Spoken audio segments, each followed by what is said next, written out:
Hello and welcome to May 7th, where we're reading 1 Samuel 19 through 21. Now, these chapters continue Saul's downward spiral. How many times am I going to say that this week? It's probably a lot, because he starts going into madness, not merely being upset, not merely being angry, but starting to be a little bit crazy. And so 1 Samuel 19 through 21 really chronicles Saul's attempts to kill David, and ultimately David has to run for his life, and you'll see that happen.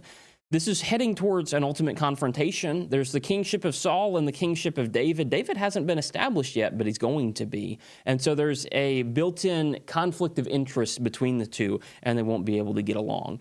If you're interested in more details on what's going on in each of these individual chapters, in chapter 19, Saul tries to kill David. He orders his son Jonathan, who's David's best friend, he orders him to kill David. I don't know why he would think that would work. It doesn't work. And instead, David knows that he should avoid that and be safe. And so as David is one day, he's dodging death threats from Jonathan and from all the other servants, Saul just grabs a spear and tries to kill him. Throws it at him. David dodges and runs away. He runs away back home to Michal, Saul's daughter, who married David in the first place. And Saul comes knocking later on. Saul comes seeking David out. Michal helps David escape out the window, and David runs away from the city. When you get to chapter 20, David calls out to Jonathan. He meets up with Jonathan and says, hey, what's up with this, right? What am I supposed to do here? I can't come before Saul. Saul's trying to kill me. Your dad's trying to get me. And Jonathan says, I don't really think that's how that goes. Jonathan goes before Saul. Jonathan goes before Saul and asks him what's happening. And Saul tries to kill Jonathan, ultimately. Saul throws a spear at Jonathan. Jonathan dodges and realizes this is a serious thing.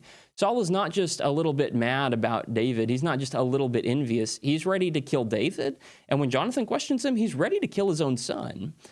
Okay, David, you might want to run.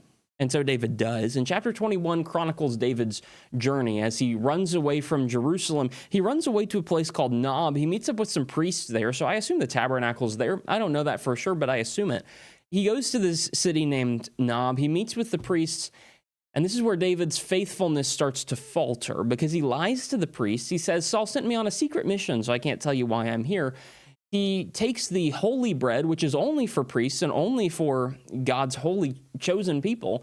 And David is not one of those, but he takes from the bread anyway, and ultimately leaves them to die. Saul is going to deal with them in the next chapter. Saul is going to be mad about this.